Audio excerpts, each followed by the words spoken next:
Let you guys know we got fan questions, guys. There's a link. Just click that link.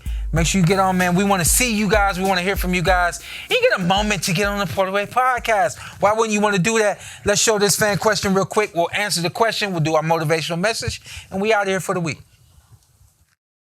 What's up, y'all? It's Sean from Texas here. Quick question.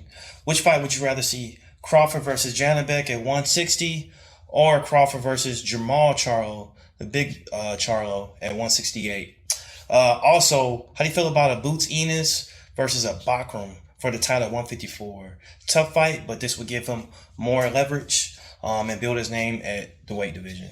I like thanks Sean from Texas for throwing that up in there. Sean. Appreciate you. Listen, the rest of y'all fans watching this episode, y'all follow suit. Go ahead, click that link below. Submit your questions. We want to see you guys. We want to hear from you guys. And again, whatever y'all ask, we answering. Yeah. I'm a pitch it to you first. Keep it short. I will. Go for it. I'm gonna keep it short. I would rather see Crawford and Janibek. I'm gonna be honest. I think Crawford in either of the Charlos it's not something that I want to see. I think he beats both of the Charlos, and honestly, I think he stops both of them. I think he stops both of them. And yeah, Janibek. Yeah, Jamal, who to me is like, along with Jose Benavidez Jr., the what if of this era. Not that he didn't do some good things in boxing, not that he's not good, and hopefully still got something in the tank going forward, but Jamal Charlo should have been Hall of Fame level fighter. In my maybe I'm wrong. It's a what if, you know, but I think but that ship kind of sailed, and he brings nothing to the table. Janibek brings history to the table. If Crawford could become the middleweight champion, it's 6 divisions. Only him, Oscar, and Manny have done that. He'd be lineal in 5 divisions, which no one's ever done in boxing. So easily Janibek, you know. But I am a Jamal Charlo fan. But and then the other one was no, hold up. And then so for me, I'm never gonna let go of this animosity and energy that Crawford has had with both Charlo brothers for as long as he had. That alone for me says, oh yeah, let's see it. But also, let's think back on Floyd Mayweather. It was always said Floyd is giving fighters chances to make money. No, you're not gonna beat him, but you have an opportunity to put some legitimate cash in your bank. And I think that Terence is now in that position where you can either take on Janibek, history, all those kinds of things, or you take on a fighter that at this point in time could be considered a less of a fighter. We know how inactive Jamal has been, but now you have an opportunity to bless another fighter. Do we really want to go that route? I don't really think so, but I love the history of those guys. I feel like the build-up would be exciting and fun and might get a little too crazy, which boxing don't need, but at the same time, you know, again, we're looking at another black fighter who's in a position that no one else has been in other than Floyd. Mike, I think, was in that position that, you know, Leonard. But we don't see Leonard and Ali and Robinson. Leonard, Joe Louis. That's about it. We don't see it, we don't see it often. You know, but all that said, I think that Janibek and Terence makes more sense. Also, keep in mind, Terence is someone that does things with his heart. I think his heart is in the fight with Janibek more than it is. I was pleased to see that he cares about this boxing nerd shit that I care about so much. I'm like, oh wow, you still care about winning the middleweight title and picking it up? That's awesome. But I also just a closing point on my end. Also is that Crawford, man, mentally he has a sick mind, and I love it because he needs to be in situations where he feels like he's doubted in. I don't.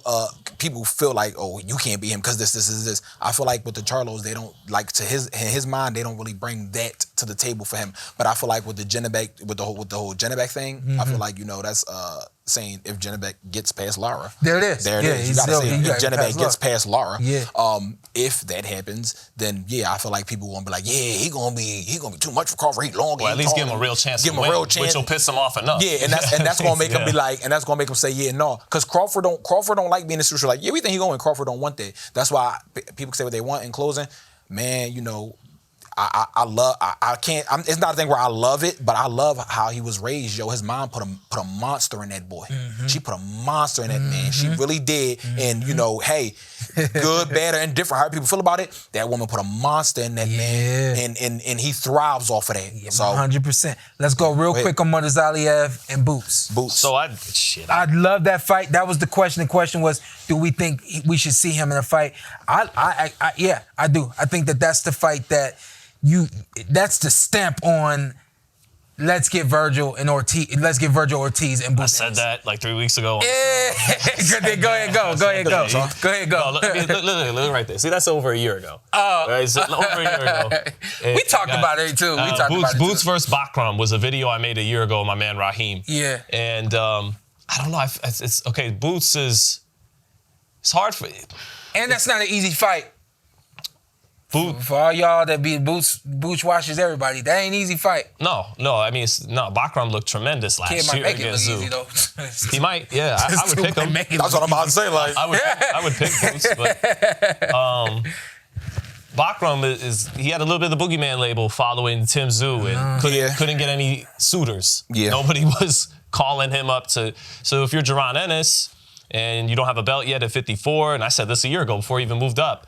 And nobody really wants to fight you. Guys with big names aren't, and although let other people tell it, he turned down Haney, he turned down Virgil. This is how it goes. But so you take out the boogeyman. You fight, you go up to 54 and you take out the guy that nobody else wants to fight. Yeah. And I said 3 weeks ago, I love Virgil and Boots. If we could get it next, yes, give it to me next. Because in boxing, you have these little windows to really make the fight. Yeah. And if you let the window go by, you may never get another chance to do it again. So yeah, do it next. But ideally, Boots and Virgil would be a unification fight.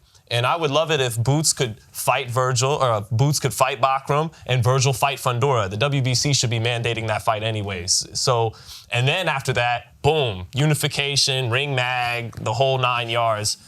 So I would love that fight with Boots and Bakram. I think, hey Boots, if your boy Boots don't get the Virgil fight, I don't want to see another Lima. But why isn't he getting the Virgil fight when Virgil just say, "Hey Boots, get on over here," and they talk like they talking, and next thing you know, we only want $10 million. I'm not killing nobody's pockets. I don't care. Yeah. I just want to see the rumble. I just want to see the bump. Why? I'm with you, but if Virgil's gonna go elsewhere, bump. Forget a top 10. Go fight Bakram. Go fight Bakram, yeah, but bump. Y'all done built it all up like that.